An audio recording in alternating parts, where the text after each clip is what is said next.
Consider buying your processed oboe and bassoon cane from those friendly folks over at Barton Cane. Processed with care and precision for your everyday reed-making needs. Take the pain and injury out of reed-making by letting Barton Cane do the hard, repetitive, boring stuff. Free up time for practicing, happy hours, hikes, baking, and spending time with friends and family. Barton Cane, here for you. Visit www.bartoncane.com. Specializing in the finest assortment of oboes, clarinets, bassoons, and their accessories, RDG Woodwinds serves musicians around the world. Their employees are all professional musicians who have a deep knowledge of the products that they sell. RDG's repair shop has an international reputation with a combined 100 plus years of service among the 5 repair technicians.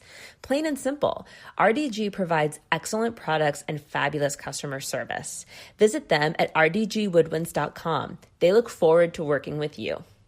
Hi, I'm Galit Kaunitz. And I'm Jackie Wilson, and you're listening to Double Reed Dish, a podcast for oboists, bassoonists, and the people who love them.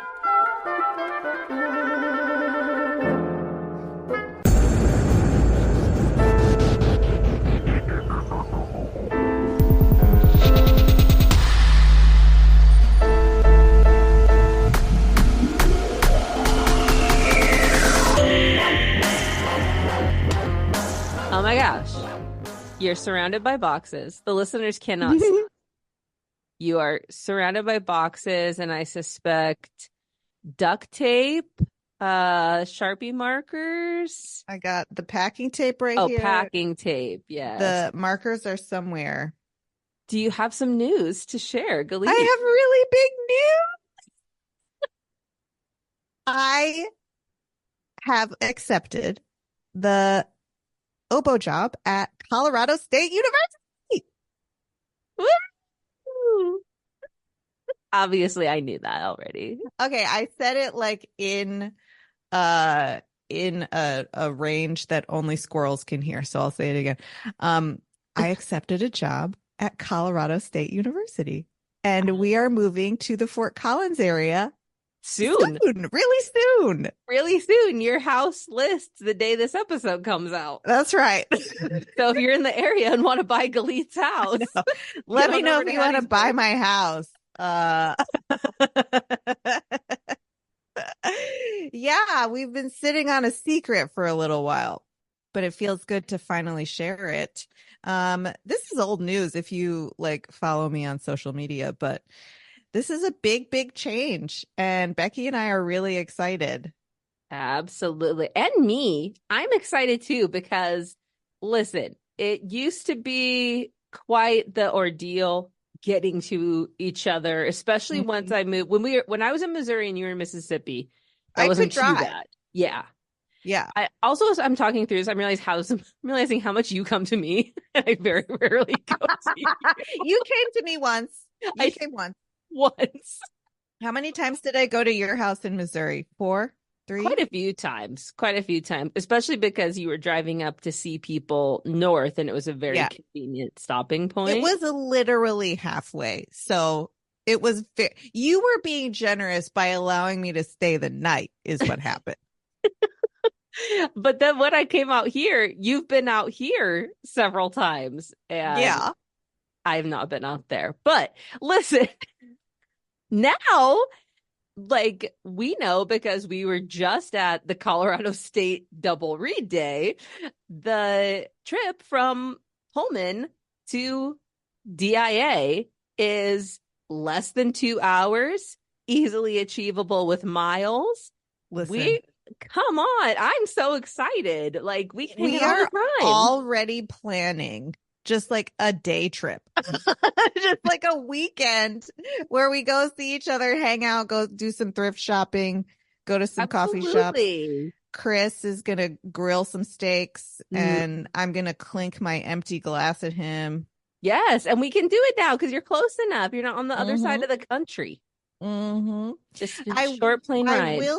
I will say that it is bittersweet because we have lived in Hattiesburg for 9 years and I've worked at USM for 9 years, and those are some deep roots to pull, but my students, my colleagues, the playing opportunities that I've had out here, like I wouldn't be who I am without all of those things. So I'm so deeply appreciative for the experience that I've had here.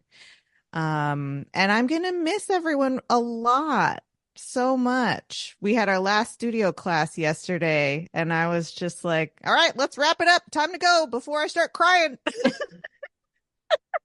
So, yeah, it's like that feeling of like, wow, we're so excited for what is coming, and we're so grateful for what we had, and especially for the relationships, like musicians are a bit nomadic in our lifestyle. Like you just kind of go where you have an opportunity and you don't sometimes get to choose where that is. And you just hope that it's a friendly place and that, you'll have success and you will be accepted by the people who are there. And that's totally been our experience here. And it's been a wonderful, wonderful chapter.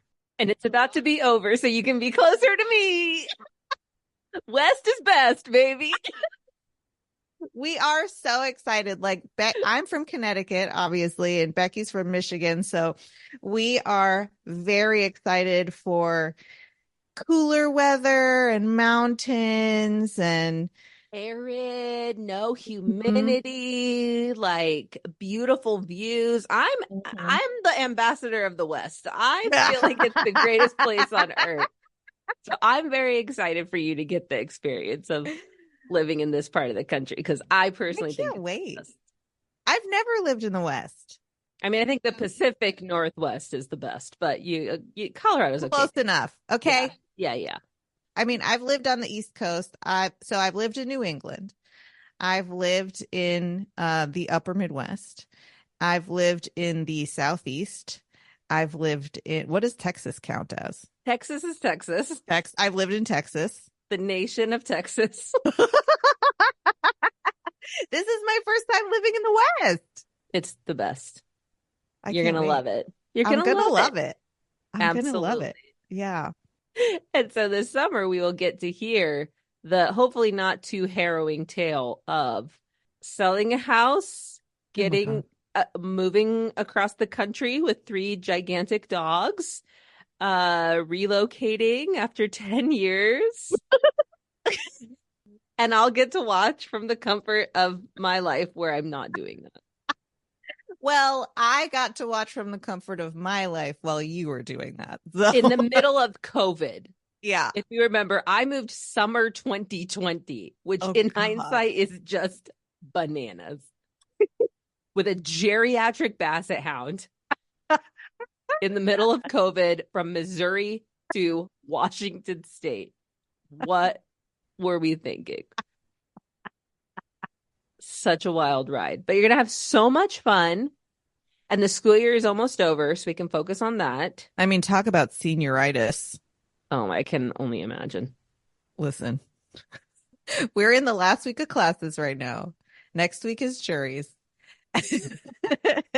We have a faculty meeting on Thursday.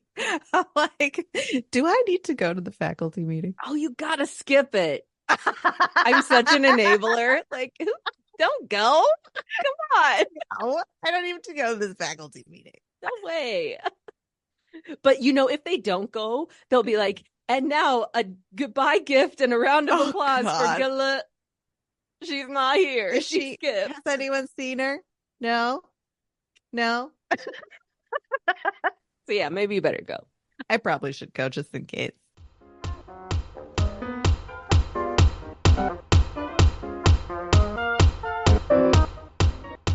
AC/DC Reads is a one-woman bassoon reed workshop in Minnesota run by Dr. Ariel Detweiler, producing over 1,500 reeds per year. Selling beginner bassoon reeds, advanced bassoon reeds, and contrabassoon reeds, AC/DC Reads are hailed by customers for their even intonation, ease of response in all registers, warm tone quality, and strong low register. Every reed is made from tube cane processed in-house to Ariel's specifications using Rigati or Lavaro cane and a Rieger 1A shape. You'll also find bassoon-themed gifts in the shop, including greeting cards, stickers, artistic prints, and the ever-popular Blackwing bassoon pencil. Make sure to follow AC/DC Reads on Instagram, where Ariel posts artistic photos and educational stories about her everyday experiences with reed making. AC/DC Reads is a proud sponsor of Double Reed Dish, sharing positive and uplifting interviews to inspire and connect the bassoon community around the world. Find AC/DC Reads at www.acdcreads.com or at retailers like Chemical City Double Reeds, Midwest Musical Imports, or Reed Supplies Canada. Try out AC/DC Reads today and let the reed do the work. Chemical City Double Reeds is a full-service double reed shop specializing in the sale of instruments, cane, accessories, and sheet music. Double Reed Dish listeners can enjoy free shipping with code DRDISH. Visit them in Baton Rouge, Louisiana, or online at www.chemicalcityreeds.com.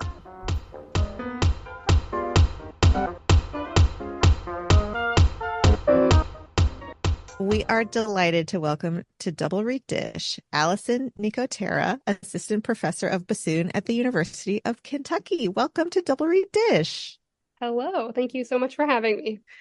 We love to start our interviews by asking our guests how they came to play their instrument. So could you start out by telling us how you got your hands on a bassoon? Yes, I can. At the time that I started playing bassoon, I lived in a suburb of Dallas, Texas, and I was going into middle school, and I knew I wanted to be in band. And as it happens in Texas, you have to interview with the band director before the school year begins. So this was before the beginning of my 6th grade year. I had to go in for an interview with the band director to decide which instrument I would play, to decide my fate. And I went in with my mom over the summer before I started 6th grade, and my top 3 choices were clarinet, flute, and percussion. And so he let me try the clarinet, and I was terrible.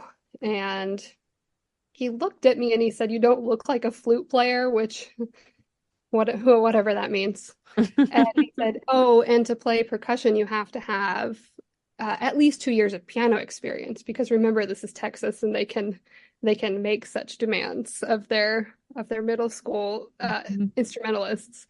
And I did, in fact, have some piano experience. I took piano lessons starting at age 6, which I said, and I was about the same height that I am now when I was this 11-year-old. I'm 5'7", so I was pretty tall as an 11-year-old. Oh my goodness. And so he looked at my mom and he's like, "How are her grades?" Which we know now is not the way to pick a bassoonist, but he asked her. And upon receiving the answer he wanted, went rummaging around under his desk, and I heard all the banging and clanging, and up he came with the bassoon fully assembled. And he said, "I think that you should play this." And so I was voluntold to play the bassoon. That's I never looked back, to be honest. I didn't disagree, and I took it home that day and made my first sounds, and the rest is history. Wow. So when did you start to think that maybe the bassoon was something that you wanted to either, be serious about and very dedicated to? Did that come early? And when were you thinking, college or pursuing it as a career? When did that start to become part of the plan? Yeah, I think that honestly, from those first notes that I played on the bassoon, I knew that there was something there. I did not have this fully formed idea in my mind of I am going to be a professional bassoonist when I played open F, and it probably was not even an F. But I think the college seed was planted in that meeting with the band director at that middle school meeting, because he told my mom, well, she could probably get a scholarship to college on the bassoon. So that was always kind of in the back of my mind. And I always so enjoyed playing music with my peers and being in band and doing all those extracurricular music activities like youth orchestra, that I really just never saw another path there are other things in life that I enjoyed, but I never saw myself um, pursuing another real path except music starting from the time I was in high school. So, talk us through your training and educational journey and how you got to where you are today at the University of Kentucky. Mhm. I, like I just said, really knew that I wanted to do this music thing. But that doesn't mean that I had very good practice habits and knew what it would take to get uh, into a college program that I wanted to study in. Um, so when I was still in middle school, my family actually moved from Texas to Connecticut. Um, and there in Connecticut, the middle school did not own six Fox bassoons. Imagine, like they did in Texas. My parents graciously bought me my first bassoon. It was a Fox 240 when I was in eighth grade, and that's when I started taking real serious lessons. Um, so I studied with a couple different teachers in Connecticut in high school. I did youth orchestras. I played in the Bridgeport Youth Orchestra and in the New Haven Youth Symphony I and played in studied. that one too. Oh, I nice. grew up in Connecticut too. Yeah. So you know the spots. And I did everything I could possibly do on the bassoon in high school, even down to playing in my high school jazz band, some trombone parts on the bassoon. Cool. But I still was a high school bassoonist. And I had some things to work on. And I didn't really have anybody telling me fundamentals, or maybe I did and I wasn't listening. That's probably more likely. But I got to the end of high school and I auditioned to all of these collegiate music programs that I had heard were good programs.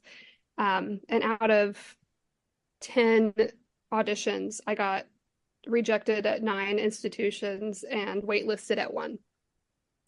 So this was my senior year of high school. Mm.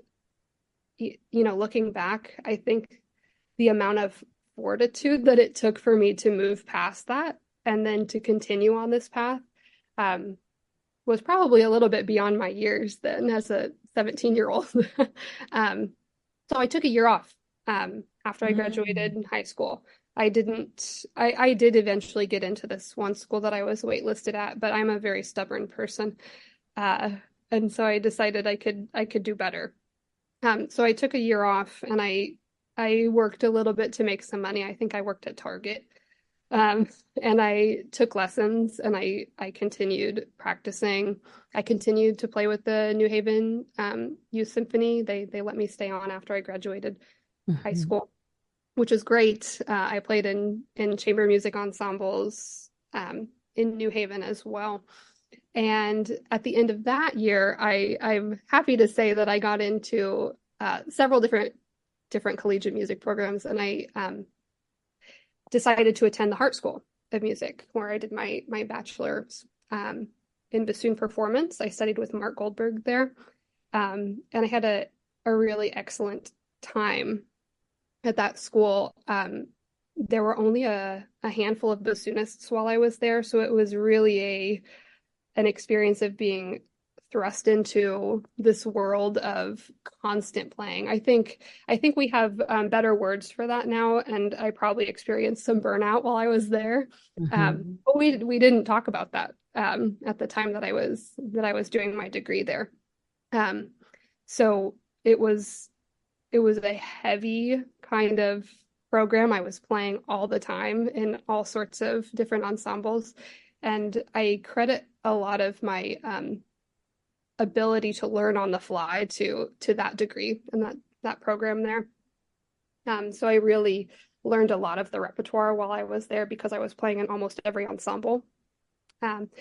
After I was done at the Hart School, I auditioned for master's programs and had some good luck and also worked hard, I'll say, and ended up attending the Juilliard School for my master's degree. I studied with Trish Rogers there. At the time, she was still principal at the Metropolitan Opera Orchestra.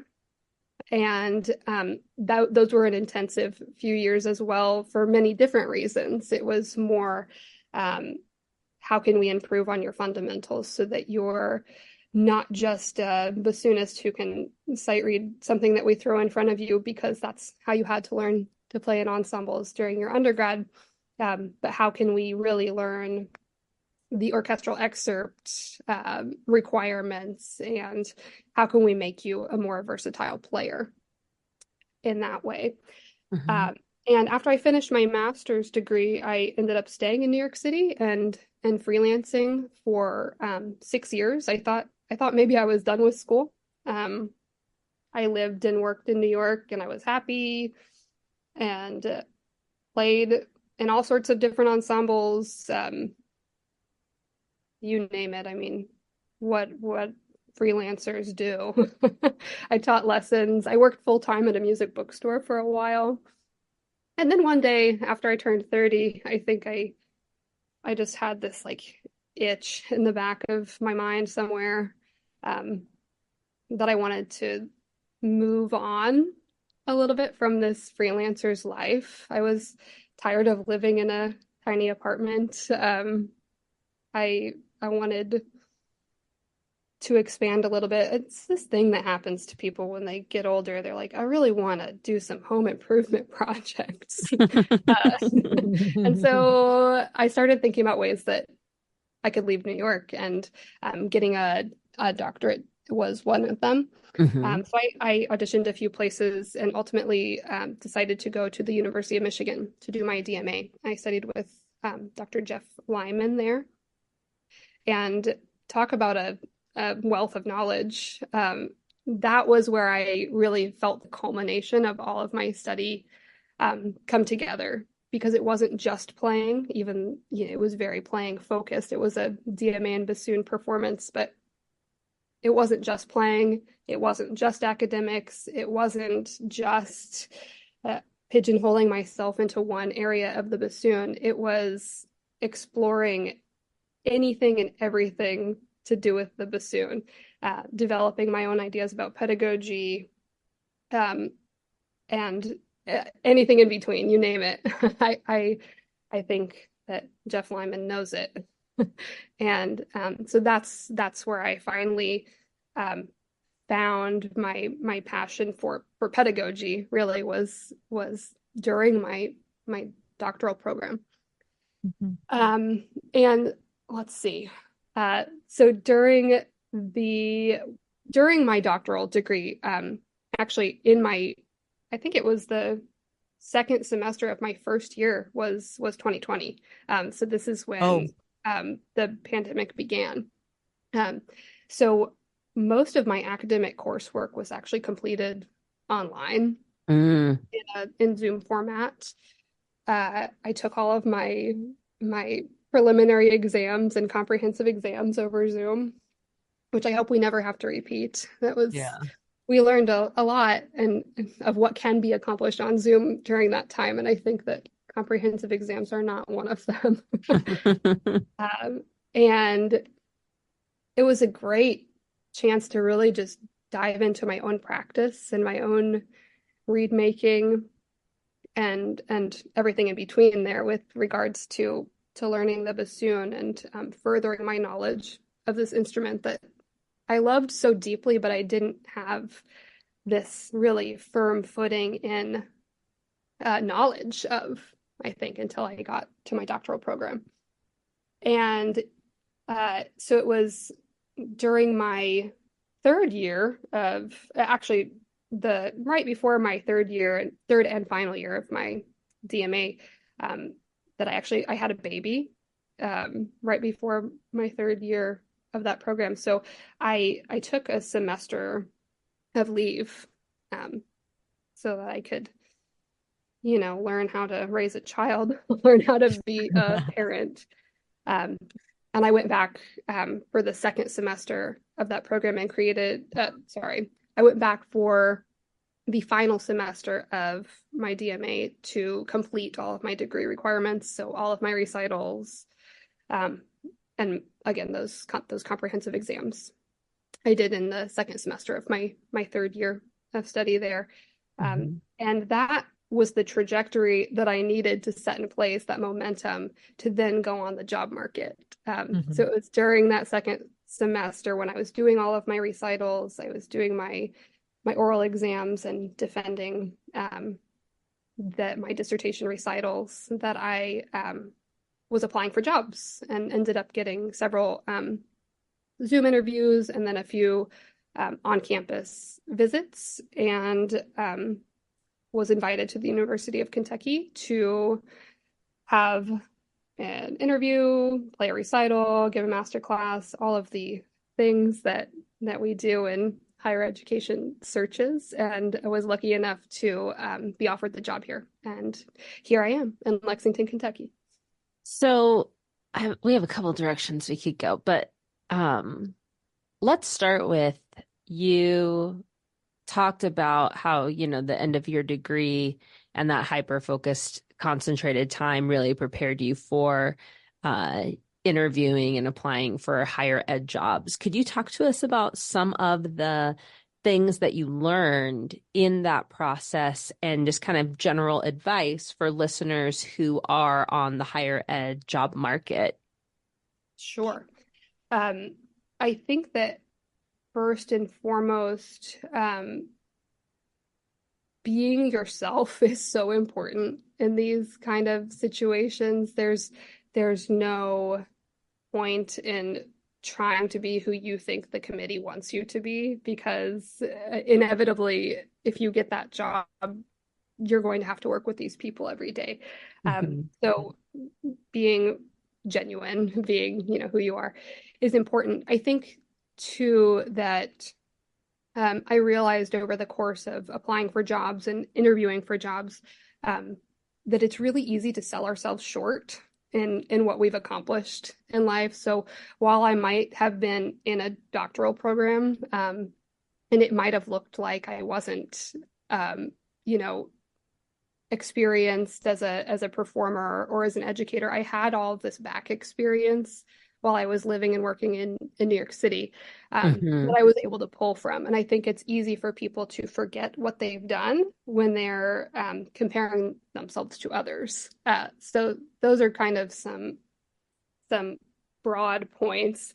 As it concerns applying to jobs, having a good CV, having a good set of materials ready to go, having good recordings at the ready, and a one-page resume in addition to your, multi-page CV, really well fleshed out and thoughtfully considered, goes a really long way with a search committee. I just completed my first service on a search committee and revamped my CV because of it. And being attentive and responsive to emails is that other one. I tell my students this all the time. Like, there is no greater gift you can give yourself than learning how to write an email. So important. Yeah, absolutely. Yeah, I remember the first time serving on a search committee and being like, oh, I wish I could apply for a job again, because I get it now. I get it way different now. As you're going through your trajectory, you outlined all these different experiences that you had, including that period after high school where you kind of went to the woodshed to, really have that dedicated time, which, as you acknowledged, and I agree, was a very resilient response to disappointment that, especially at such a young age, and disappointment is inherent to what we do. And so I wonder I don't know if you have any thoughts you'd want to give in terms of like expanding on that, or I'm really curious as to how it informs your teaching. So I don't know if that's not really a question. That's kind of, but do you have a response to my non-question? Yeah, I think I can go in a direction with this. So I think that we are told as musicians and just as busy people in general to learn how to say no, but nobody ever talks to us about how to hear no, and how to move past hearing no. And it's really easy to get caught up in the comparison. The saying comparison is the thief of joy. I think this is really true in music, because we see our peers and our colleagues having success, and it can feel as though we are not having that success, but probably somewhere there's somebody thinking, oh, wow, that colleague who is you is having so much success. So I think that not getting into the trap of comparing ourselves is important. Focusing on one's own strengths can be really beneficial.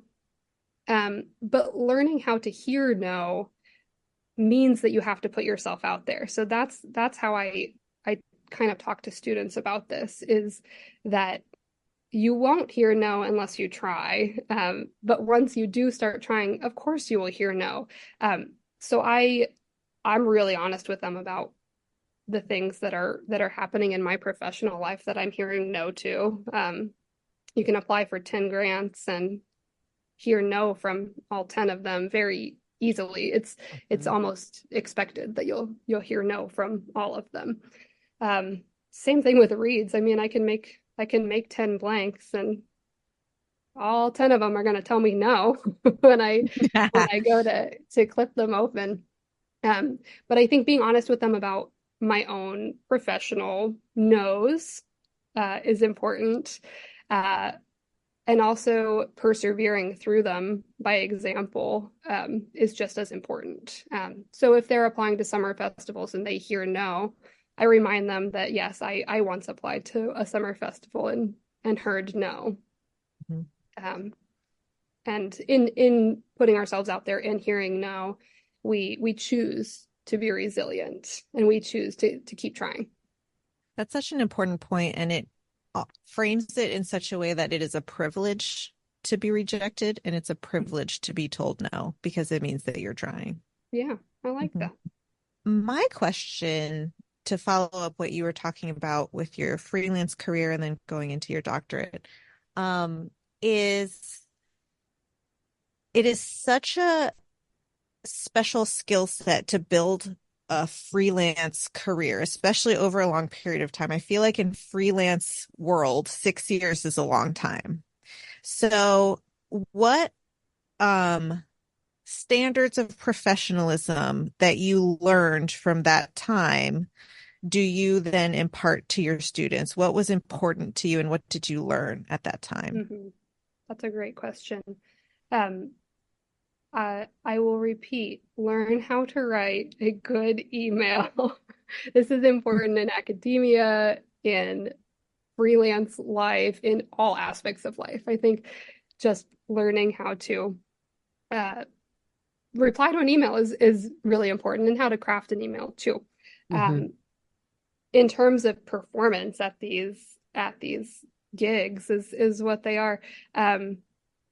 Never sight read, unless something is given to you at the gig. Never show up unprepared. It's imperative to put your best self forward and your best performance out there every single time you pick up the bassoon or the instrument that you're playing. Making sure that you are kind of versed with what's happening in the city that you live in is important. While I was in New York, I started subbing on Phantom of the Opera, which was a really amazing experience. And there's almost nothing that prepares you for what it's like to play a Broadway musical for the first time if you haven't maybe done it in high school or something. But knowing who to talk to and who to ask what the protocol was and things like that made me feel a little bit more comfortable when I went in for my first show, because you can't rehearse this thing. It's a live show happening, 8 times a week. There's no rehearsal anymore. The rehearsals were the 1980s. Right. That's true. Everyone's been playing, they've played that show 10 million times.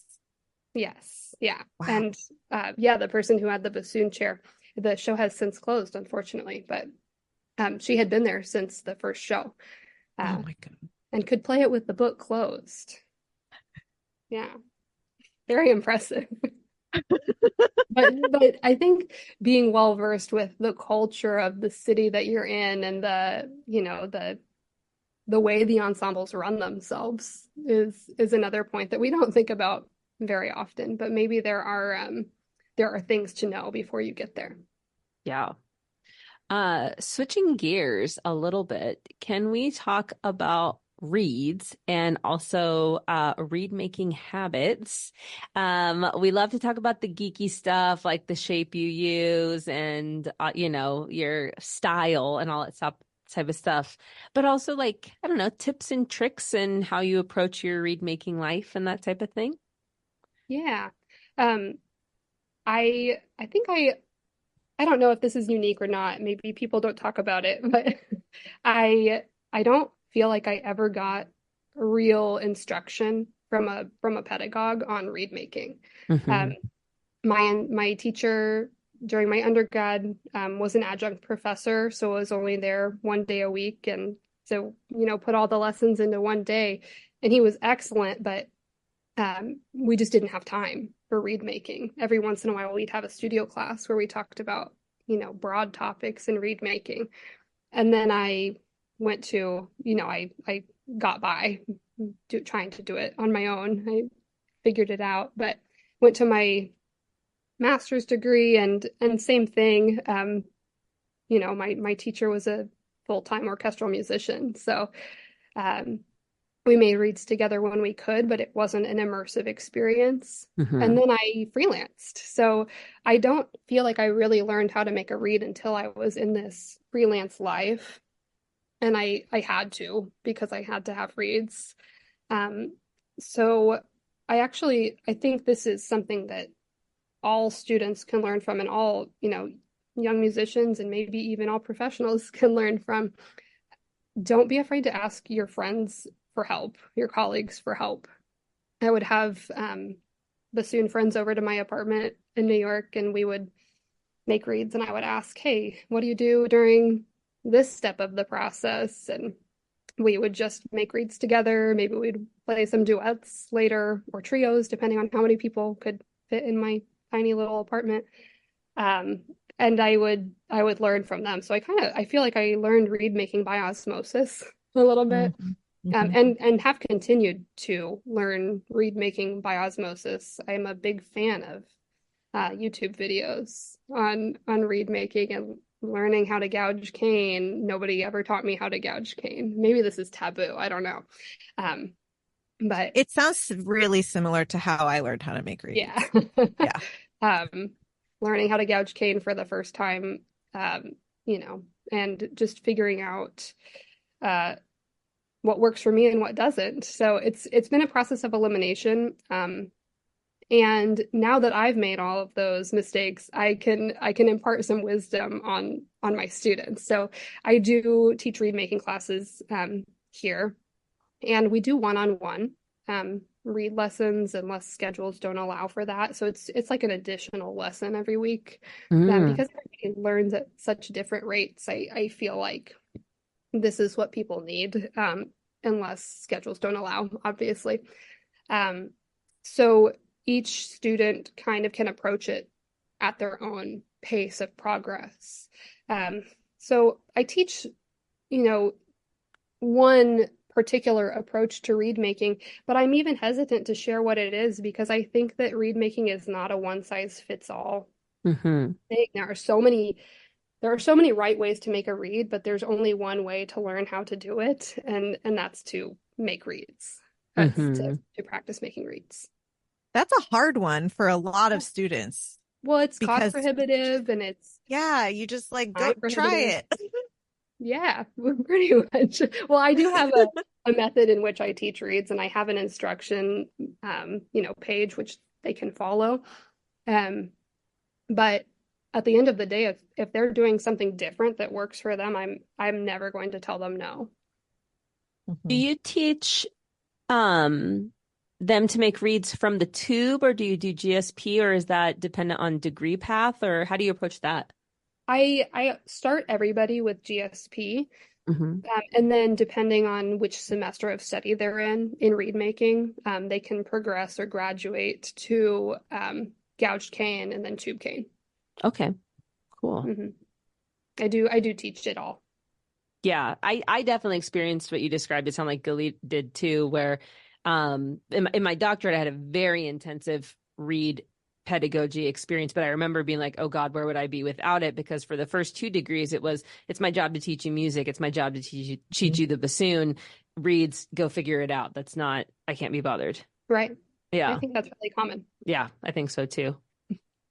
What is your relationship to performance anxiety? It seems like as a freelancer and a student in these really big time major schools, you probably, I'm assuming and guessing that you maybe had to confront those feelings. And how have you managed them over time?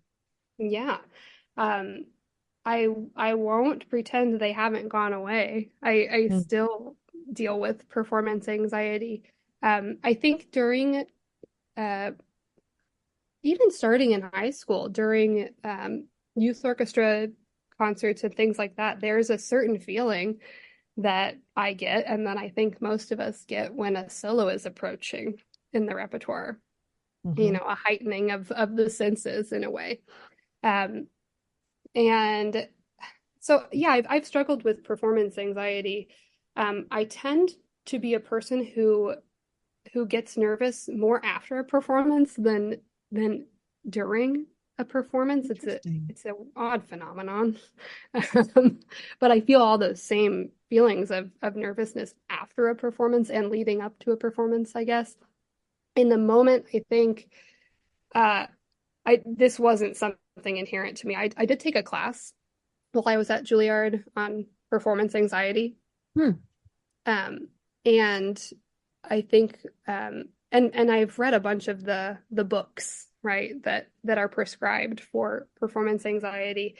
And I think that this idea of confronting the feeling of nervousness and acknowledging it and then telling it to go away in your head are pretty powerful, but it's something that has to be practiced. It's not something that you can just do once and say, oh, I did it. Now I'll never be nervous again. Um, I still struggle with this idea of performance anxiety and the feelings that accompany it. But I think that as I've had more life experiences, I realize that what happens in the moment of a performance is just one little blip on the radar. It's not going to make or break me as a performer.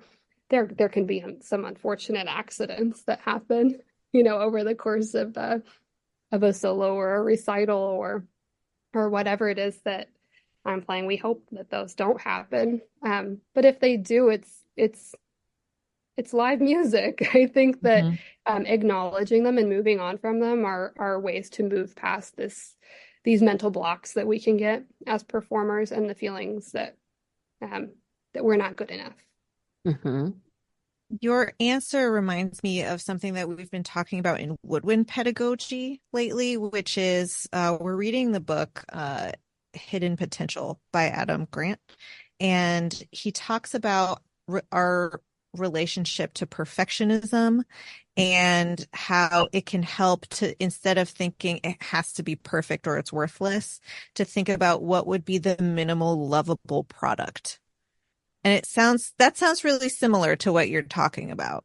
Yeah, I think so. And it's interesting to think about perfectionism in music because we grow up hearing these mixed and mastered recordings that have Mm. no flaws. Um, and so we have live performances and we think, oh my gosh, like I'm never going to be that good as these recordings that we've heard. But um, I've been like revamping some of my online presence recently, and I have some videos up on YouTube.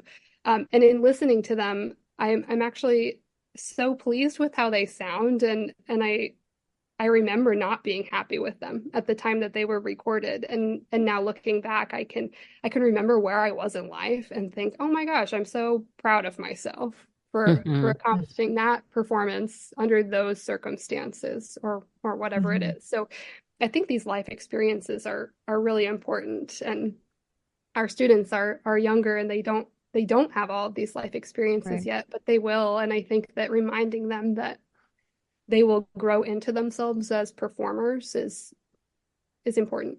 Hmm. I That's a really important remember, point. yeah, I remember when we interviewed Aaron Hill, he said the recording is never as good as you remember, but it's also never as bad as you remember. Yeah. Like whatever your extreme perception is, it's not quite that. But as you were talking, I was kind of thinking about like, yeah, having this perspective. You're on the tenure track. You mentioned that you became a mother near the end of your doctorate.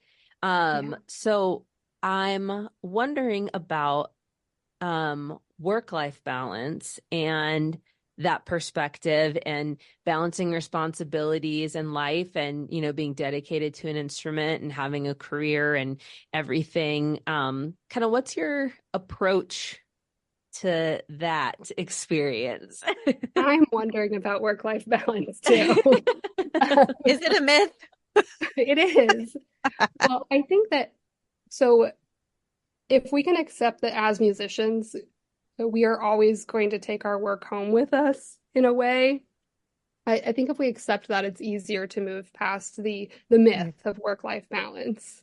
Um, but in some ways, having the responsibilities of motherhood help me to create that work-life balance because um, I can't tell my 2-year-old, no, I cannot put you to bed right now. I have to write an email. She's not going to listen. Uh, so yeah, I have to think about what I have to do every day in a more regimented way than I think I did Hmm. before I became a parent. Um, and it does help me organize it into categories a little bit better, the things I have to do every day. Um, that's not to say that we should all have kids so we can become better organized people. It's not, it doesn't work that way, I promise. It just happened, that happened to be an added benefit for me. I think having a little kid too is so uh it's some comedic relief from time to time of the Hmm. stresses of work. Having to perform at a high level, having to uh pursue and complete all of the requirements that come with being on the tenure track in a job can get really heavy. So being able to finish my day of teaching and writing emails and then go home and play Legos and blow bubbles is really relieving in a Hmm. way. Um, I I wouldn't say I'm not a stressed out person though. So I think that there's just some more behind the scenes that I have to figure out in this way with work-life balance. I think it's always a work in progress. But you are doing it. And I think that's important. And it's something that we've always kind of teetered on in terms of the podcast, because on the one hand, I have had um, colleagues, especially senior colleagues, say, no one tells you you can do it. Like I never saw, especially the generation kind of above me professionally, it's like you didn't see women having families and having careers. And it's very important that we model for the especially our women students who are up and coming, that you can have a career and you can do this. And there are mothers who are exemplary bassoonists and exemplary professors. On the other hand, it's like, when interview such and such dude, do these things organically come up and do we pursue them, so it's like Yeah. we know people want the modeling, but also like we don't want to like talk to you for 40 minutes of your interview about being a mom. But I think it is, important to note that like you are doing it and you got this job as a mother, as a new mother, and you're doing this tenure track journey as a new mother. And I think that's really cool for our listeners to get to experience and hear about for sure. Yeah. Thanks. I appreciate that. And I think that I would agree it is important to be the change that we want to see, right? I think it's still the case many places that we just don't talk about it about how hard it is to do something. So I think I kind of lost the thread here, but Well, yeah, we do tend to just shine up the shiny parts and push the hard parts under the rug and just say, no, it's all great. It's all great. Yeah. The facade.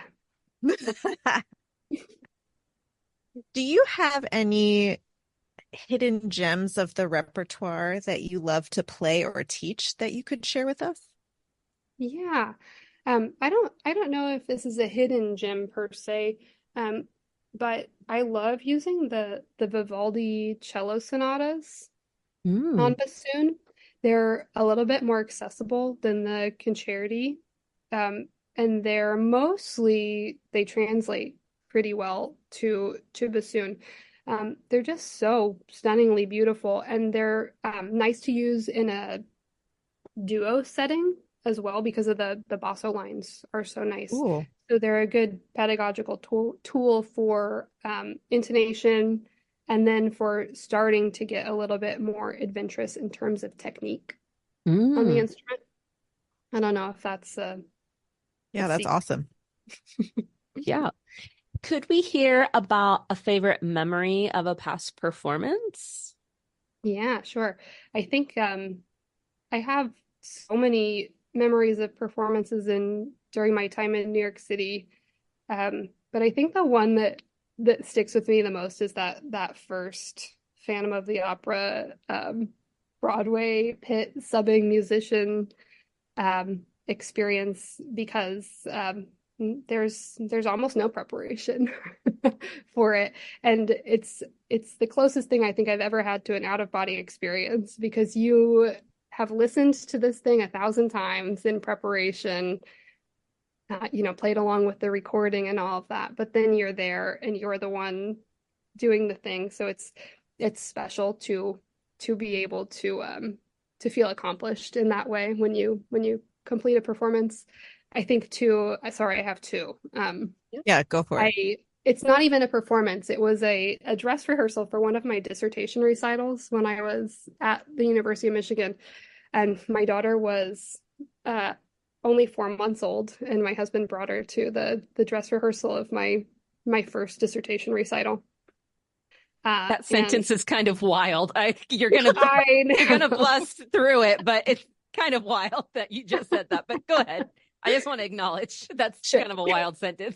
But okay, go for it. Yes, 4 months postpartum. You were finishing your about to give my first dissertation recital. Yeah, I know. And he brought her and she sat out in the audience and listened, and we didn't bring her to the actual recital for obvious reasons, but it was really special to have her there, and it always continues to be special to play when she's in the audience. What is your advice to a young musician who aspires to have a career like yours? Learn how to hear no.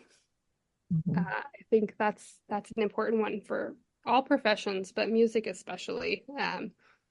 And I know we didn't really get into it in this discussion, but learn what imposter syndrome is and learn how to move past it. Learn how to recognize your strengths for what they are and not compare them to the strengths of others. And don't be afraid to ask your colleagues and your friends and your mentors questions. That's wonderful. Allison, thank you so much for joining us on Double Redish. This was so wonderful. We are so grateful for you spending your time. Thank you again. It was so nice to be here.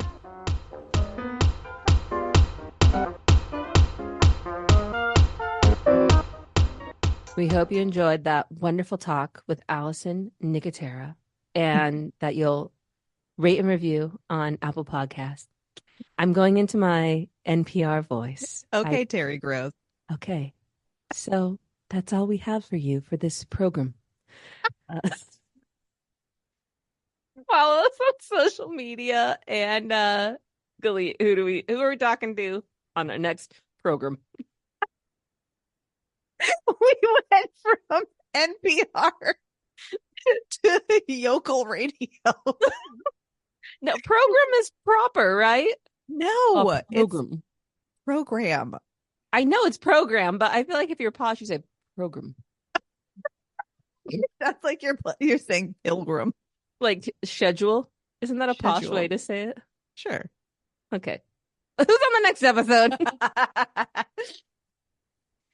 Next episode, we had the absolute pleasure of speaking with Dora Proud, assistant professor of oboe at the University of Idaho, and very soon to be oboe faculty at the North Carolina School of the Arts.